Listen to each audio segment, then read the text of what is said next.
네, 하나님의 말씀 누가복음 22장 39절부터 보겠습니다.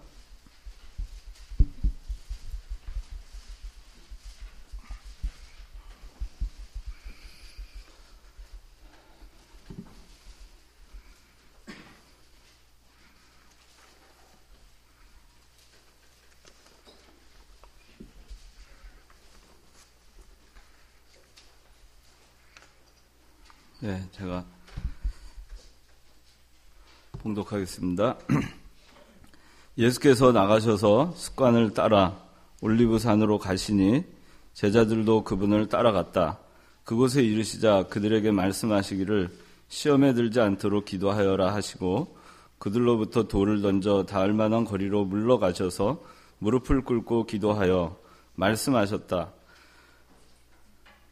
아버지시여 원하신다면 이 잔을 내게서 옮기소서. 그러나 내 뜻이 아니라 아버지의 뜻이 이루어지소서. 한 천사가 하늘로부터 예수께 나타나서 그분을 굳세게 해드렸다. 예수께서 고뇌 가운데 더욱 간절히 기도하시니 그분의 땀이 핏방울처럼 되어 땅에 떨어졌다. 기도 후에 일어나 제자들에게 가셔서 그들이 슬픔 때문에 잠든 것을 보시고 그들에게 말씀하시기를 어찌하여 자고 있느냐 시험에 들지 않도록 일어나서 기도하여라 하셨다. 예수께서 아직 말씀하고 계실 때에 마침 한 무리가 왔다. 또 한 12 중에 하나인 유다라 하는 자가 그들보다 앞서 와서 예수께 입을 맞추려고 가까이 왔다. 그러자 예수께서 그에게 말씀하시기를 유다야 내가 입맞춤으로 인자를 넘겨주느냐 하시니 예수님의 주변에 있던 자들이 되어가는 상황을 보고서 예수께 말하기를 주님 저희가 검으로 칠까요 하고 그들 중 하나가 대제사장의 종을 쳐 그의 오른쪽 귀를 베어버렸다. 그러나 예수께서 대답할 말씀하시기를 이것까지도 참아라 하시고 귀를 만지셔서 그를 낫게 하셨다. 예수께서 자신을 잡으러 온 대제사장들과 성전의 경비 대장들과 장로들에게 말씀하셨다. 너희가 마치 강도를 대하듯이 검과 몽둥이를 들고 나왔느냐. 내가 날마다 성전에서 너희와 함께 있을 때에는 너희가 내게 손을 대지 않았다. 그러나 지금은 너희의 때요 어두움의 권세이다. 그들이 예수님을 붙잡아 대제사장의 집으로 끌고 들어가니 베드로가 멀찍이 뒤따라갔다. 사람들이 뜰 한가운데 불을 피워놓고 함께 앉아 있었는데 베드로도 그들 가운데 앉아 있었다. 그런데 불빛을 향해 앉아 있는 그를 보고 여종이 그에게 주목하여 말하기를 이 사람도 그와 함께 있었어요 하니 그가 부인하며 말하기를 여자여 나는 그를 알지 못하오 라고 하였다. 조금 후에 다른 이가 그를 보고 말하기를 당신도 그들에게 속한 자요 하니 베드로가 말하기를 여보시오 나는 아니오 라고 하였다. 1시간쯤 지났을 때 또 다른 이가 확신하며 말하기를 확실히 이 사람도 그와 함께 있었으니 그가 갈릴리 사람이기 때문이요 라고 하였다. 베드로가 여보시오 나는 당신이 무슨 말을 하는지 모르겠소 하면서 그가 아직 말하고 있을 때 곧 닭이 울었다.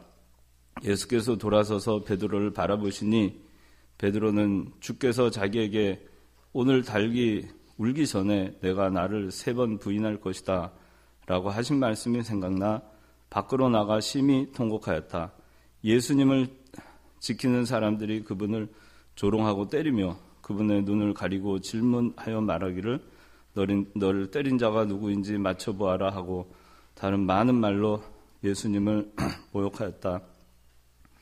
날이 밝자 백성의 장로회 곧 대제사장들과 서기관들이 함께 모여 예수님을 그들의 공회로 끌고 가서 말하기를 내가 그리스도이면 우리에게 말하라 하니 예수께서 그들에게 말씀하셨다.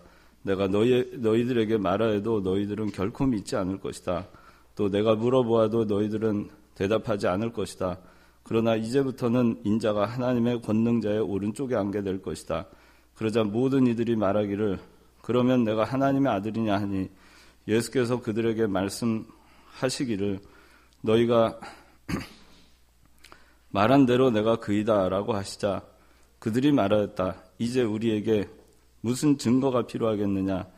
우리가 이 사람의 입으로부터 직접 들었다라고 하였다.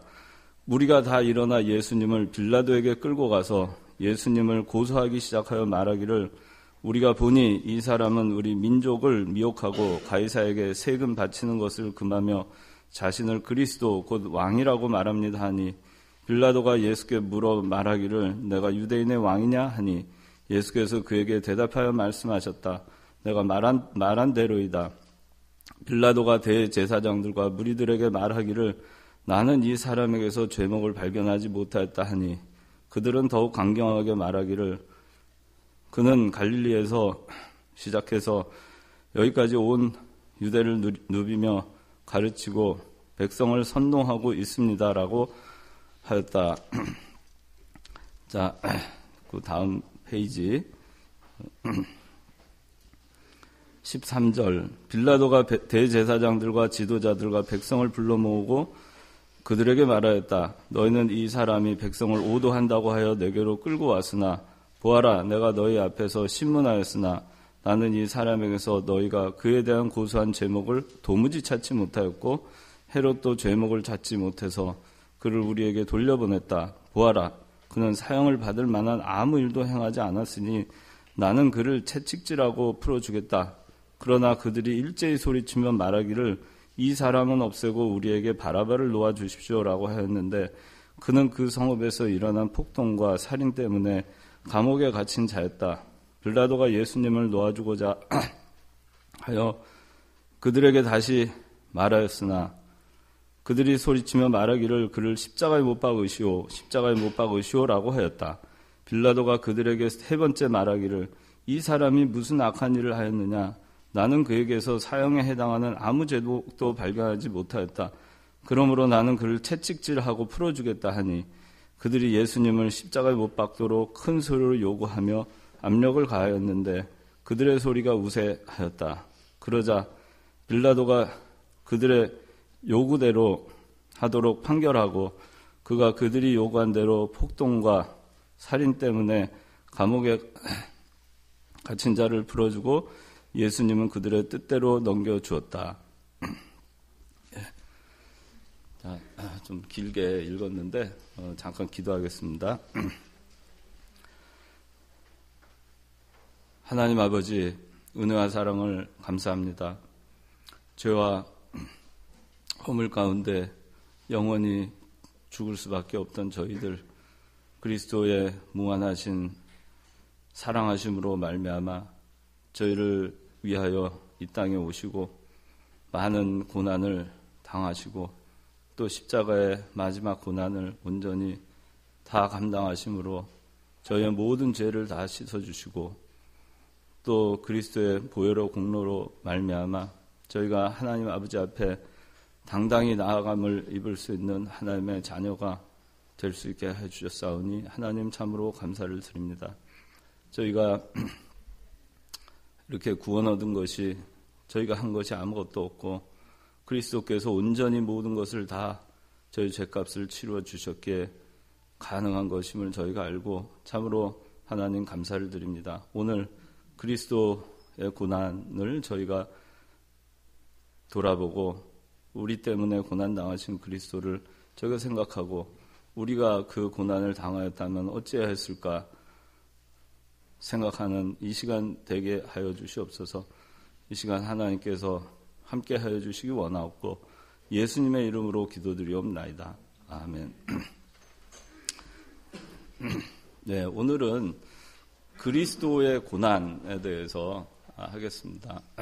이제 그 부활주일이 2주간 앞으로 다가왔고 또 여러분들 앞으로 2주간 동안 그리스도께서 당하신 고난을 여러분들 생각을 하시면서 비록 그 다음 주일 지나서 이제 고난 주간이 한 주간이 계속되지만 이제 한 주 앞서서 여러분들 그리스도께서 이 세상 오셔서 당하신 고난에 대해서 여러분들 그 하나하나 좀 오늘은 좀 살펴보고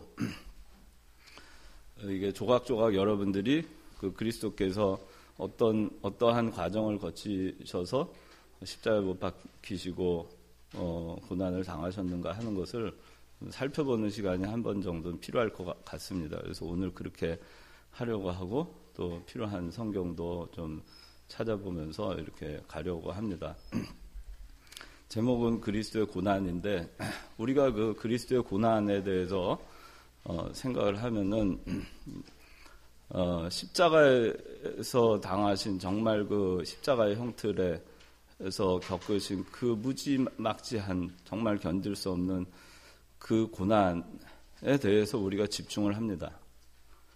그리고 그 고난을 예수님께서 다 감당하시고 우리가 겪었어야 될 그 모든 고난을 다 예수님께서 감당하시고 십자가에서 죽으셨기 때문에 그랬기 때문에 우리의 죄가 다 사함을 받았다라고 우리가 생각을 합니다.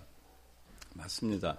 그리스도께서 십자가에서 우리의 모든 죄를 대신 형벌받으시는 그러한 그 십자가의 고난이 없었으면 우리의 죄는 여전히 남아 있었을 것이고 아직까지도 우리는 구약과 마찬가지로 그 구약의 그 제사를 드림과 같이 그걸 통해서도 우리의 죄가 완벽하게 씻어지지 못한 채 그 일을 반복하고 있었을 것입니다.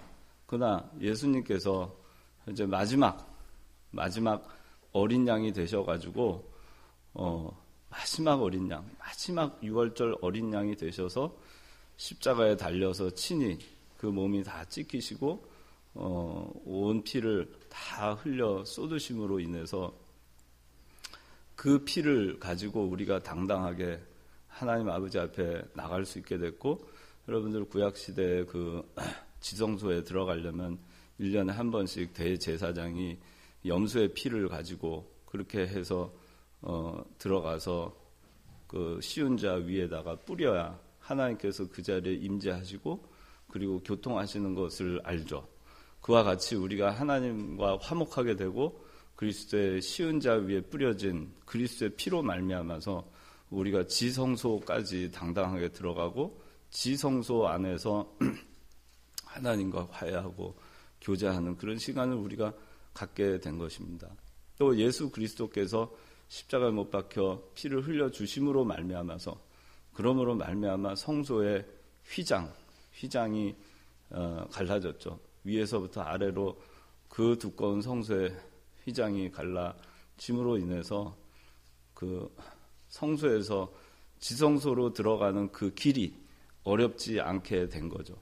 그리스도께서 친히 그 길을 열어놓으신 휘장 가운데 길을 열어놓으신 분도 예수 그리스도 그 길을 열어놓으신 휘장 가운데 길을 열어놓으신 분도 예수 그리스도 그 길을 열어놓으신 휘장 가운데 길을 열어놓으신 분도 예수 그리스도이시고 그렇게 하시기 위해서 그리스도께서는 피를 흘려 주신 것입니다.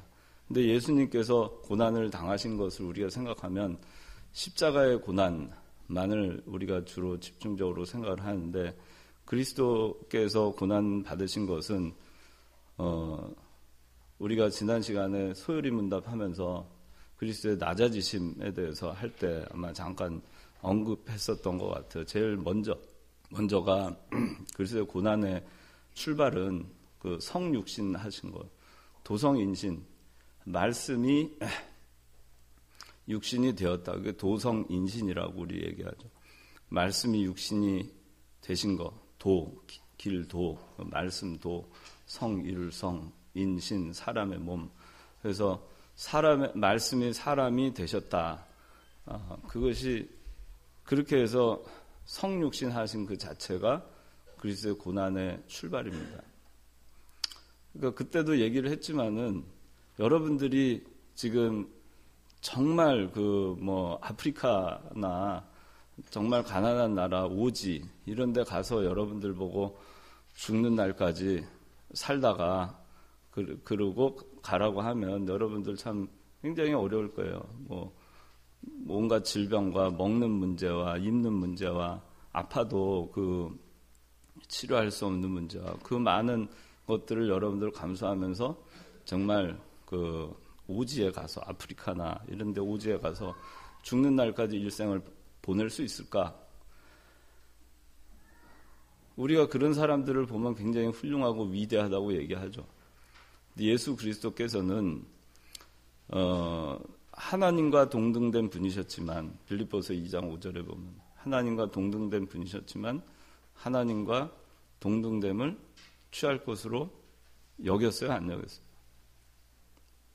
여기지 않으셨죠? 동등됨을 취할 것으로 여기지 아니하시고 사람의 몸을 입고 이 땅에 오신 것입니다.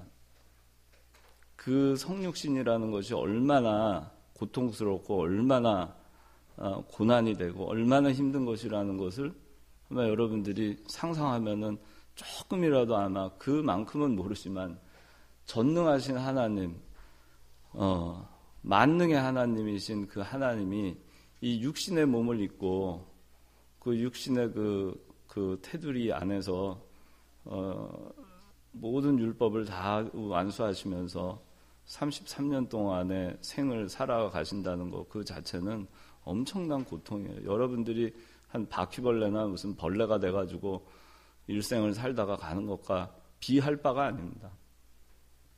그렇게 예수님께서는 성육신 하심으로써 그 고난이 시작되신 거예요. 그것부터가 우리가 사실 그리스도의 고난을 생각을 해야 됩니다.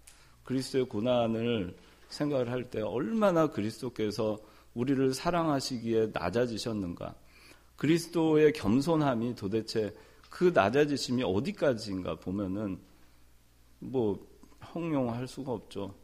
그 끝이 없으시게 무한하시게 높으신 그분이 이 바닥까지 내려왔으니 그 낮아지신 그 낮아지심이 그 깊이가 그리스도의 그 사랑의 깊이가 가히 우리가 상상할 수도 없는 거죠. 우리를 얼마나 사랑했으면 그 높은 곳을 버리시고 우리를 사랑하기 위해서 이 낮은 곳에 오셨는가. 그래서 그것이 그리스도의 그 고난의 시작이라고 볼 수 있습니다. 근데 이제 그렇게 해서 이 땅에 오셨는데 그리스도께서 오셔가지고 그냥 편안하게 호의호식하시다가 왕궁에서 이렇게 정말 참 좋은 차, 좋은 집에서 좋은 음식 드시면서 그렇게 하시면서 나중에 마지막 순간에 십자가에 못 박혀서 우리 죄를 다 대속해 주신, 그렇게 하신 게 아니에요. 그리스도께서는 우리의 모든 그 죄를 다 사하시기 위해서 우리가 지켜야 될 모든 그 율법적인 우리가 완수해야 될 것들을 다 그리스도께서 실천하시고 대신 행하셨어요. 대신 행하심으로 인해서 우리가 그리스도께서 대신 행하신 그 행하심으로 인해서 우리가 그리스도와 함께 십자가 못 박을 때 우리의 모든 죄도 함께 못 박을 수 있게 된 것이고, 그리스도께서 부활하실 때 우리도 함께 부활할 수 있게 된 것입니다. 그래서 그래서 그리스도께서 십자가에 못 박히기 전까지의 그리스도의 고난을 보면 성육신 하신 것 그 자체, 그 다음에 일생 동안 고난 받으셨죠. 우리 제가 여러 번 얘기했는데 출생할 때부터 낮은 자리에 있었어요. 따뜻한 산부인과 아니면은 조산원 이런 곳이 아니고 여행 중에 유대 베들레헴 작은 고을에, 그것도 누일 곳이 없어서 마구간에서 거기서 예수님께서 태어나셨어요. 사람들 그거 아랑곳하지 않았죠. 만삭이 된 산모가 와도 자기들 방 차지하고 하느라고 예수님 맞이하지 않았죠. 그렇게 환영받지 못한 채 예수님이 이 세상에 오셨어요. 여러분들 우리 청년부 아이들 날 때 하면 얼마나 다들 그냥 기대하고 언제 출산이야 해가지고 어디서 또 이제 출산하면 막 신방 가서 축하해주고 가족들이 축하해주고 얼마나 좋아요. 예수님은 그런 기본적인 대우도 제대로 받지 못했어요. 주변 사람들로부터. 그렇게 이제 해서 낮은 자리에서 시작을 하신 겁니다. 그 삶이. 그리고 일생 동안 예수님 공생에 하시기 전까지 몫으로서의 그 삶을 사셨어요. 그 손이 얼마나 참 거칠어져 있을까. 참 그런 생각도 해봐요. 그 오늘날 같이 잘 돼 있는 시설로 하는 게 아니기 때문에 그 몫으로서의 그 삶이 얼마나 고단하고 참 그랬을까 하는 그런 생각이 듭니다. 근데 예수님은 그렇게 사시면서 우리와 같이 배부르지 않으셨어요. 예수님은 배가 고팠습니다. 오죽 배가 고팠으면은 그 예수님께서 가시다가 너무 시장해가지고 무화과 나무 열매를 어디에 좀 먹을 거 있나 하고 보죠. 근데 잎사귀만 무성하고 열매가 없었죠. 그래서 예수님께서 책망하셨죠. 마태복음 21장 18절을 보면 그 이야기가 나옵니다. 또 예수님께서 얼마나 시장하셨으면은 제자들하고 다니시다가 밀밭 사이로 가시다가 이렇게 이삭을 해서 제자들이 먹는 장면이 나와요. 그걸 뭐 제대로 해서 추수를 해가지고 제대로 걷어서 그렇게 해서 음식을 만들어 먹는 것도 아니고 그렇게 시장하셨어요. 큰 갈릴리로 예루살렘으로 그래 다니시면서 많은 사람들에게 사랑을 베푸시고 그 일을 하시면서 예수님 배가 고프셨고 목마르셨어요. 사마리아 여인한테 갈 때 목이 말라가지고 물 좀 달라 그러시죠. 얼마나 갈증이 심하셨을까. 그렇게 예수님이 오늘날도 보면 뭐 기왕이면은 대한민국 같은데 이렇게 참 사시사철 기후도 좋고 뭐 벼모에 가면 냉이도 있고 먹을 것도 많고 이런 데가 아니라 그 척박한 그 중동 지방, 팔레스타인 지방 그곳에서 예수님은 나셔서 거기서 그 사막을 왔다 갔다 하시면서 갈릴리에서 유대로, 유대에서 갈릴리로 그 어려운 길을 하시면서 예수님께서 보내셨다는 겁니다. 피곤하셨어요. 예수님 그 제자들과 더불어서 배를 타고 가는데 예수님 배 맨 밑창에서 골아 떨어져 계셨죠. 물론 예수님 마음 평안하고 예수님이시기 때문에. 그런데 육체적으로 볼 때는 너무나 고단한 거예요. 그 풍랑이 일고 뭐 그래도 예수님은 거기서 평안한 가운데 곤히 주무시고 계셨어요. 예수님의 삶이 우리들이 여러분들이 오늘날 사는 삶에 비하면 너무나도 예수님은 고생이 많으셨고 너무나 고난뿐인 그 일생을 사셨어요. 왜 그렇게 하셨을까? 바로 우리들 때문이죠. 여기 있는 여러분들과 저 때문에 그 삶을 마다하지 아니하시고 33년을 사신 거예요. 우리 그렇게 누구 정말 사랑하는 한 사람을 위해서 뭐 결혼할 때 뭐 중내사내 뭐 하면서 이렇게 결혼하지만은 그 한 사람을 위해서 33년을 그렇게 여러분들 그 희생하고 헌신하고 고생하면서 그렇게 보낼 수 있을 것 같아요. 정말 자기 사랑하는 사람 위해서도. 근데 참 그리스도께서 그렇게 하신 겁니다.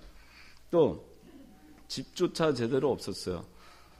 그래서 마태복음 8장 20절에는 여우도 굴이 있고 공중의 새도 거처가 있으되 오직 인자는 머리 둘 곳이 없다. 그렇게 말씀하시죠. 예수님 집 한 칸 없었어요. 그래서 어떻게 보면은 그 노숙자와 같은 삶을 사신 거라고 볼 수 있어요. 예수님 뭐 옷 하나 제대로 뭐 좋은 옷 입고 좋은 집에서 좋은 음식 드시면서 그렇게 하질 못했어요. 예수님 마지막 최후의 만찬을 하실 때도 마가의 다락방에 가서 그 남의 그 다락방 빌려가지고 거기서 떡과 포도주 조촐한 그걸 가지고 최후의 만찬을 하십니다. 뭐 풍성한 뭐 잔치를 하시는 게 아니에요. 그렇게 예수님께서 하시고 마지막 이제 체포가 되시는 거예요. 근데 예수님께서 오늘 이제 본문이 나오는 오늘 이 올리브산에서 기도하는 거, 겟세마네 산에서 기도하시는 거죠. 겟세마네에서 이제 기도하시는 고난 주간에 들어섰어요. 이제 다음 주 되면은 고난 주간이 시작이 되는데 고난 주간이 시작이 됐고 예수님께서는 고난 주간이 시작될 때 주일날, 오늘날로 말하면은 주일날이에요. 다음 주 주일날 예수님께서 예루살렘으로 들어가십니다. 예루살렘으로 나귀를 타고 들어가시죠. 평화의 상징 나귀. 그 나귀를 타고 들어가고 사람들은 자기 옷을 막 이렇게 벗어서 길에 깔아주면서 그러면서 그 종려나무 가지를 흔들면서 예수님 환영하죠. 호산나, 호산나 하면서 그 예수님을 환영합니다. 지금 구원하소서. 호산나, 지금 구원하소서. 그러면서 예수님 예루살렘으로 들어가세요. 그게 여러분 다음 주 주일날 예수님께서 그렇게 들어가십니다. 예루살렘 들어가십니다. 그리고 들어가시고 나흘 후에 예수님께서는 목요일날 밤에 체포되시죠. 자기가 가장 사랑했던 제자들 12이 있었는데 그 제자 가운데 하나, 3년 동안 동고동락했던 제자 가운데 유다라고 하는 제자가 은 30을 받고, 은 30을 종교 지도자들한테 받고 예수님을 팔아넘기기로 작정하고, 그 목요일날 밤에 그 군병들, 횃불과 몽치, 검 이런 것들을 가지고 예수님을 찾아옵니다. 겟세마네 동산으로. 오늘 본문에 올리브산에서 기도하신 예수님, 이곳으로 가룟 유다 군병들이 검과 몽치와 횃불을 들고 예수님을 체포하러 이제 오는 것입니다. 거기서부터 이제 예수님의 마지막 순환이 시작이 되는 거예요. 예수님께서 겟세마네 동산 목요일날, 월요일날 예루살렘에 입성하시고, 그리고 목요일날 겟세마네에 가서 기도하시고, 겟세마네 동산에서 기도를 마치신 다음에 체포되십니다. 근데 그 체포되시던 날 밤, 그날이 목요일날 밤이죠. 목요일날 밤 마가의 다락방에 모여서 최후의 만찬을 하십니다. 그리고 뭘 하시죠? 제자들의 발을 씻겨주시죠. 무릎을 꿇고 일일이 제자들의 발을 씻겨주시면서 내가 너희를 사랑한 것 같이 너희도 이웃을 사랑해라. 너희 서로 사랑해라. 그렇게 말씀을 하시면서 가르쳐 주시면서 그 무릎을 꿇고 제자들 앞에서 더러운 발을 다 씻어 주십니다. 그렇게 하고 이제 가룟 유다가 나가죠. 그 자리에 같이 있었어요. 가룟 유다가. 가룟 유다 나갑니다. 가룟 유다가 이제 예수님께서 그러죠. 이 떡을 포도주배 이렇게 찍어서 주는 자가 바로 그이다. 그러니까 나를 팔자다라는 것을 암시를 하시죠. 가룟 유다에게 마지막 회개의 기회를 주시는 겁니다. 근데 가룟 유다는 그 말을 듣고도 아랑곳하지 아니하고 그 목요일날 밤 자리를 떠납니다. 왜? 이제 예수님을 체포하러 와야 되겠기 때문에 나가죠. 나가고 그리고 예수님은 겟세마네 동산, 이 올리브산으로 한 4km 정도 예루살렘에서 떨어져 있어요. 최후의 만찬을 한 장소에서 동쪽으로 한 4km 떨어져 있는 겟세마네 동산으로 기도하러 가십니다. 습관을 따라서. 이게 마지막 기도죠, 예수님. 거기서 정말 간절한 기도를 하십니다. 간절한 기도를 하십니다. 여기서 이제 오늘 우리가 예수께서 39절, 예수께서 습관을 따라 올리브산으로 가시니 제자들도 그분을 따라갔다 그랬습니다. 따라갔습니다. 예수님 겟세마네로 가셨고 그 예루살렘에서 겟세마네로 가는 길은 조그만 개울이 하나 있었어요. 기드론이라고 하는 시내가 있었고 요한복음에 나옵니다. 요한복음. 기드론이라는 시내가 있었고 예루살렘에서는 6월절 양을 잡느라고 정신이 없었어요. 그때 당시에 모인 사람들로 치면 한 200만이 넘었기 때문에 20만 마리가 넘는 양들이 그때 이제 6월절 제물로 바쳐지기 위해서 준비되고 있었어요. 그 예루살렘에서 죽이면 그 피가 이제 흘러서 기드론 시내로 이렇게 흘러들어가게 돼 있어요. 그렇게 이제 돼 있는데 예수님께서 그 양들의 피가 흐르는 그 기드론 시내를 건너서 겟세마네로 가셔서 마지막 기도를 하러 가시는 거죠. 거기서 이제 기도를 하십니다. 기도하시는데 3번 기도하시죠. 똑같은 내용으로 기도하시죠. 이 잔을 내게서 하나님, 이 잔을 내게서 옮겨 주시옵소서. 그러나 나의 원대로 마옵시고 아버지의 원대로 하시옵소서. 그렇게 기도합니다. 그리고 다시 제자들 자고 있었어요. 졸고 있었어요. 굉장히 피곤했던 것 같아요. 육신적으로. 깨어 있었어야만 했지만. 근데 이게 우리의 모습이죠.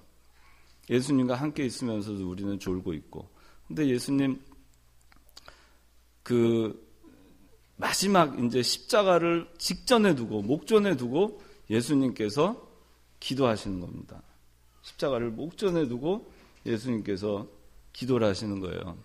그러니까 우리도 자, 여기서 오늘 오전에 공부할 때도 뭐 배우긴 했는데, 깨어있는 기도, 이 제자들이 자꾸 졸고 이렇게 있으니까 너희가 한시도 깨어있을 수 없느냐, 또 시험에 들지 않게 깨어 기도하라, 이렇게 얘기하시죠. 시험에 들지 않게 깨어 기도하라. 시험에 들지 않게 깨어 기도하라. 이게 뭐냐면, 여러분들, 시험이 닥치면, 환난이 닥치면, 여러분들 인생에 어려움이 닥칠 때 기도하라는 겁니다. 예수님도 그 하나님의 아들임에도 불구하고 하나님의 아들이고 하나님이십니다. 그런데 그분조차도 하나님의 뜻을 온전히 자기가 이루어 드리기 위해서 극심한 십자가의 고통을 앞에 두고 예수님도 기도를 하셨어요.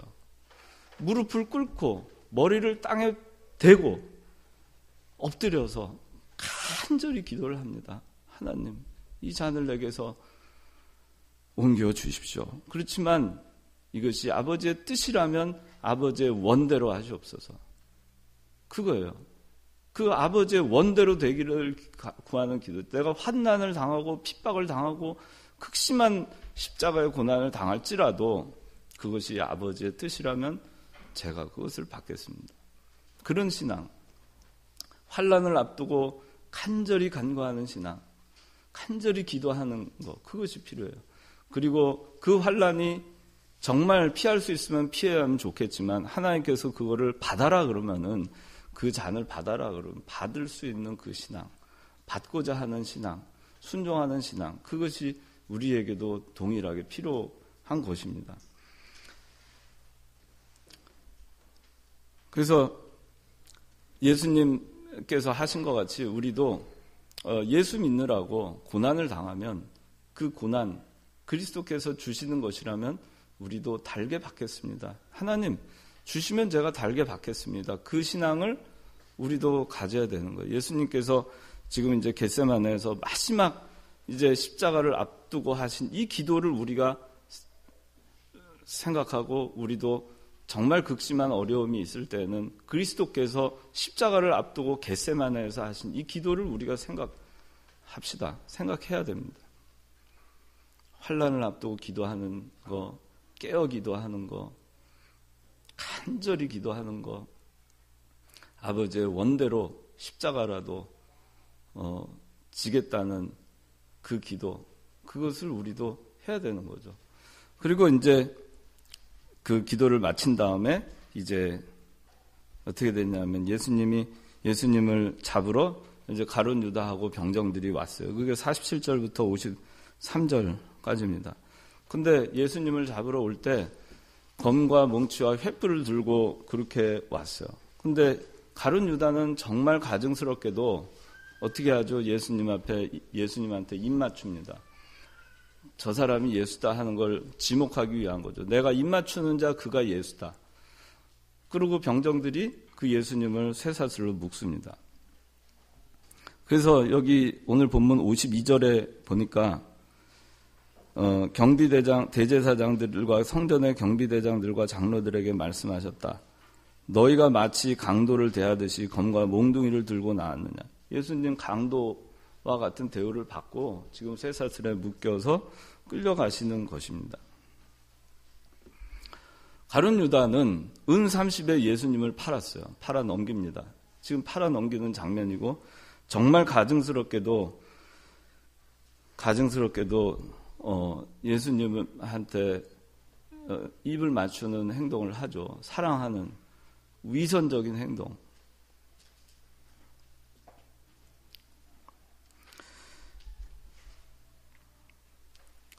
우리가 가룟 유다의 행동을 통해서 우리가 뭘 생각할 수 있는가?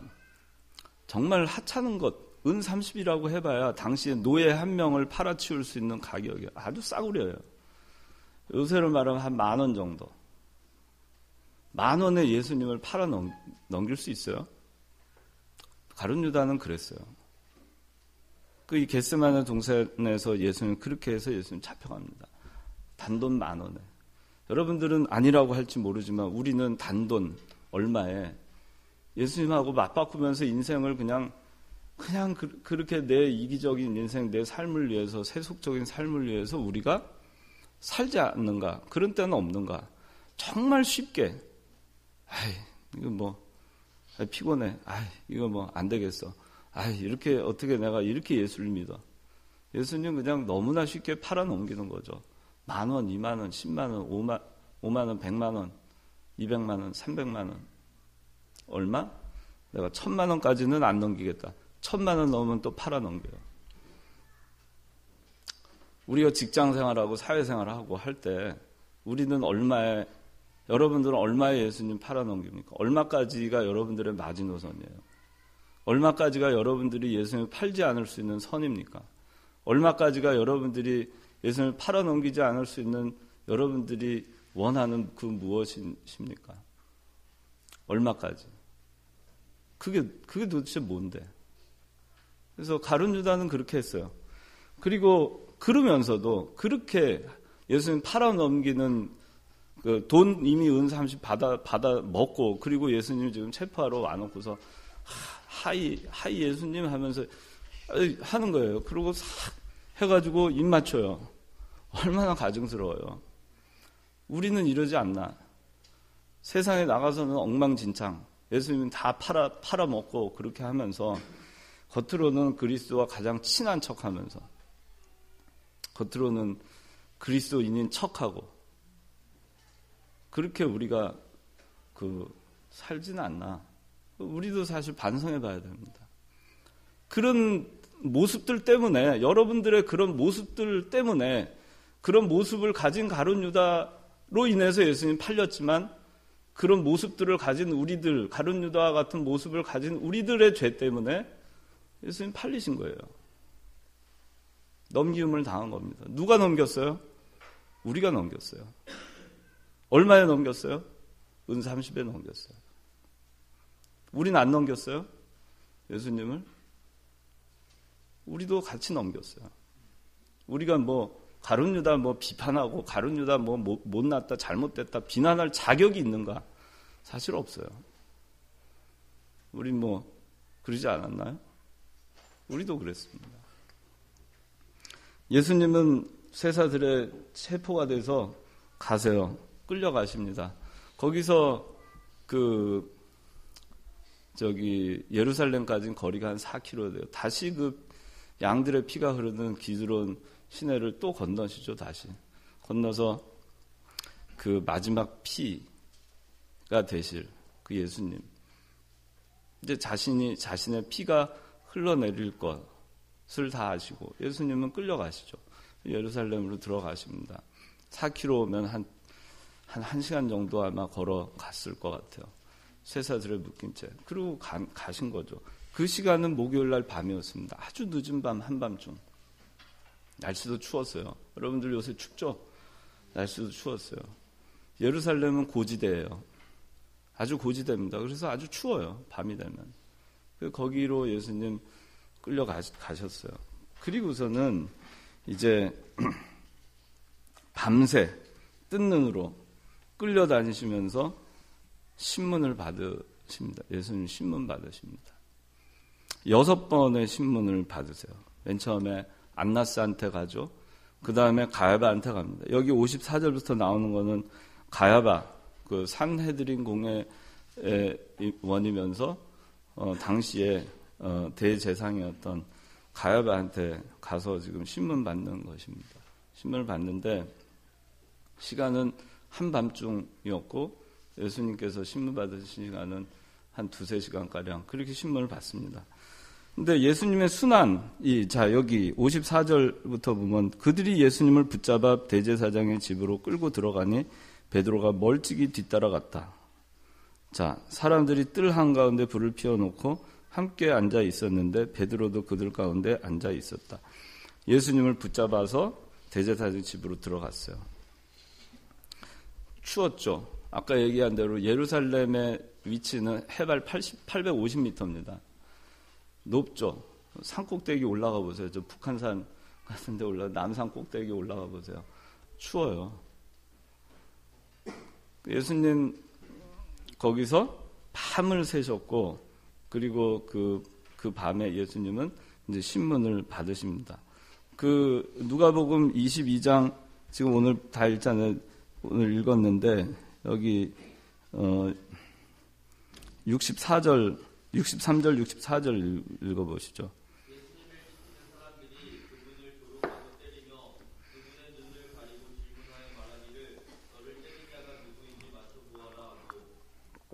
예. 사람들이 예수님을 조롱한 게 여기서 이렇게 이런 조롱을 하고 때리고 그러면서 누구냐 한번 맞춰봐라 그런 얘기를 해요. 여러분들 생각을 해보면 이제 예수님 겟세마네에서 체포돼서 다시 예루살렘으로 기드론 강을 건너서 4km를 걸어서 오셨고 이미 예수님은 사실 많이 지쳐 있는 거예요. 밤을 새셨고 땀방울이 핏방울 되는 그 기도를 하셨어요. 제자들은 너무 고단해서 잤어요. 그리고 도망갔어요. 예수님 지금 이제 다시 4km를 걸어서 오셨고 그리고 지금 신문을 받으시는데 그 과정이 처음에 처음에 안나스, 그 다음에 가야바, 그 다음에 산헤드린 공회에서 또 다시 심리를 받으시고 세 번째, 그리고 네 번째 빌라도에게 끌려가서 신문을 받고 거기서 온갖 수욕을 당하시죠. 그리고 다섯 번째 그 헤롯한테 끌려가죠. 다시 헤롯이 빌라도에게 보내고 여섯 번째 다시 빌라도에게 옵니다. 다시 빌라도에게 와서 채찍에 맞고 그리고 십자가 이제 사형 언도를 받고 십자가를 지고 골고다를 올라가시죠. 그런 과정이 이제 남아 있습니다. 근데 자 여기 그 예수님 뭐 얼굴에 침 뱉고 때리고 욕하고 희롱하고 뭐 이런 걸 예수님이 당하시는 거죠. 근데 이것도 우리는 그렇게 하던 무리들 가운데 우리들은 없었나 하는 거예요. 그 예수님한테 침 뱉고 때리고 우리가 너무 무지하기 때문에 몰랐기 때문에 예수님의 사랑을 모르니까 예수님이 우리를 사랑하시기 위해서 오신 것도 모르니까 우리가 옛날에 과거에 예수님 믿기 전에 그러지 않았어요? 사도 바울처럼. 지금 예수님의 사랑을 무한한 사랑을 받아서 십자가에 못 박혀 우리 죄를 다 사해 주시고 하나님의 아들이 되었음에도 불구하고 예수님에 대해서 우리가 조롱하고 침뱉고 손바닥으로 때리고 욕하고 너무 가볍게 예수님을 생각하고 하는 행동들 혹시 우리가 세상을 살아가면서 하지 않는가? 여전히 우리가 그렇게 하는 모든 것까지도 사실 예수님이 다 사실은 져주신 거죠. 그것까지도 오늘날 여러분들이 하고 있는 그 못된 것까지도 그것까지도 예수님이 다 감당하시고 십자가에 달리신 거죠.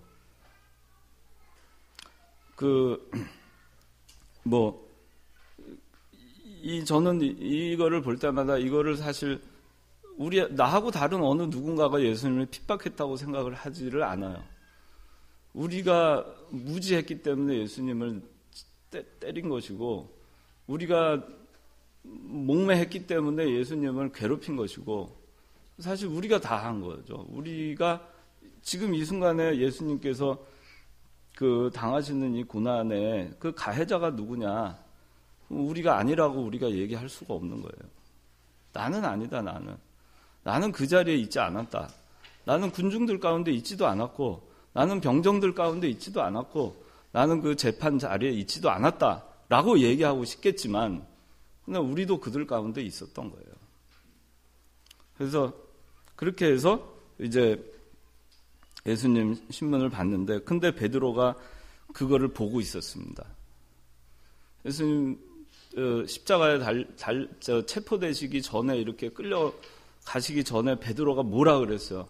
내가 죽는 한이 있어도 예수님 버리지 않겠습니다. 그렇게 얘기했죠.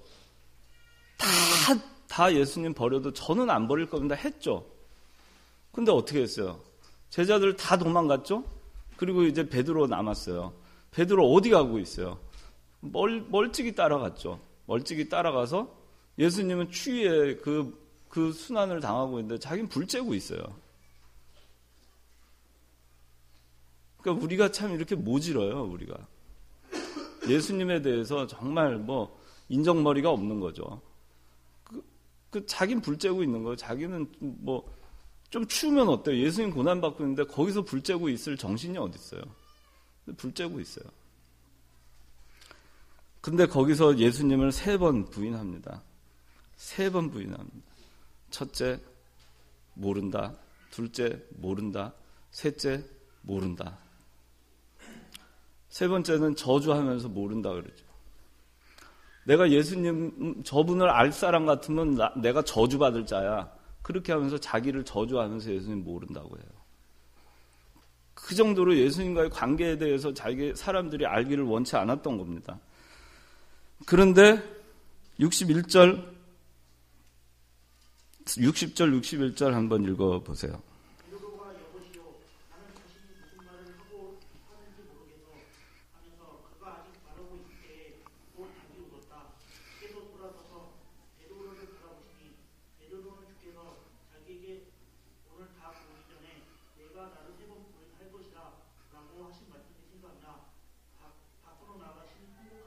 네. 베드로가 나는 당신이 무슨 말을 하는지 모르겠소 라고 말을 아직 하고 있는데 말 끝나기도 전에 닭이 울었어요. 예수님께서 오늘 밤 네가 닭 울기 전에 나를 3번 부인하리라 하는 말씀이 생각이 났죠. 그런데 마침 닭이 우는 소리를 베드로가 들었고 자기는 숯불을 쬐고 있었고 예수님은 신문을 받고 있었는데 예수님하고 눈이 마주쳤어요. 여기 61절에 주께서 돌아서서 베드로를 바라보시니. 예수님이 어떻게 아셨을까요? 베드로 신문 받으시면서 베드로가 언제 나를 부인할 건가 세고 계셨을까요? 아니죠. 베드로의 그 마음을 아시고 베드로가 왜 지금 저럴 수밖에 없는가 그 연약함을 아시고 베드로를 불쌍히 여기신 겁니다. 그리고 3번 부인했을 때 예수님께서 돌아보셨어요, 베드로를. 그 눈이 마주쳤죠. 일생 베드로는 이 순간을 잊지 못하고 닭이 울 때만 되면은 통곡을 했다고 하잖아요. 그게 이제 내려오는 얘기입니다. 그래서 우리가 과거에 베드로와 같이 예수님과 함께 겟세마네 동산에 있었던 때, 처음 예수님을 만나서 너무나 가슴 벅찼을 때, 내가 고기를 잡으려고 잡고 있던데 예수님이 오셔가지고 나를 데려가고 해서 3번째 내가 갈릴리에서 고기 잡을 때 무릎 꿇고 주여 저는 죄인으로소이다 저를 떠나소서 할 때, 그때 내가 비로소 예수님을 따르고 3년을 예수님의 사랑을 온전히 받고 그렇게 살았는데 지금 자기의 모습, 얼마 전에 겟세마네 동산에서 예수님과 함께 있었던 그 즐거운 때가 있었어요. 마가의 다락방에서 최후의 만찬을 하고 발을 씻기고 성만찬을 하고 그런 기억들 우리한테도 있을 겁니다. 예수님과 함께 누렸던 시간들, 예수님과 함께 했던 시간들, 그런 시간들을 어떻게 다 없던 걸로 하고 예수님을 모른다고 하고 예수님 모르는 사람으로 여러분들 인생을 살아갈 수 있겠느냐 하는 거예요. 우리가 아무리 모른다고 하고 싶어도 우리가 그 진실이 아니잖아요. 우리가 예수님을 부인해도 그건 진실이 아니잖아요. 예수님은 아시잖아요. 우리의 수준을. 그래서 여러분들 오늘 예수님 마지막 순환 당하시는 거를 좀 살펴봤는데 다 하질 못해가지고 시간이 되면 다음에 이어서 그렇게 하도록 하겠습니다. 여러분들 예수님께서 당하신 그 순환의 그 장소에, 그 시간에 그 가해자로서, 원인 제공자로서 여러분들은 어떤 모습으로 있었는가를 생각을 하고, 지금도 그 자리에 여러분들이 있으면 회개하고 예수님께서 우리를 위해서 베풀어 주신 그 사랑 안에 우리가 거하도록 해야 되겠습니다. 그 예수님께서 그렇게 다 하셨는데, 뭐 예수님 때문에 뭐 우리가 당하는 고난과 어려움이나 뭐 이런 거 뭐가 그렇게 대단해요. 우리는 이 세상에 있지도 않았을 존재인데, 그렇지 않아요? 그리스도가 아니었으면 이렇게 살 수도 없었던 존재인데, 우리가 뭘 더, 그것이 본전인데 뭘 우리가 더 세상 것 때문에 예수님을 양보하고 그렇게 우리가 살겠어요. 앞으로 2주간 동안 여러분들 그리스도 고난을 잘 묵상하고 또 우리의 모습을 돌아보면서 2주간을 이렇게 잘 보내도록 하시기 바랍니다. 시간이 많이 가서 제가 마무리 기도하고 그리고 주기도만 하고 해도 되겠어요? 예, 잠깐 기도하겠습니다. 하나님 아버지,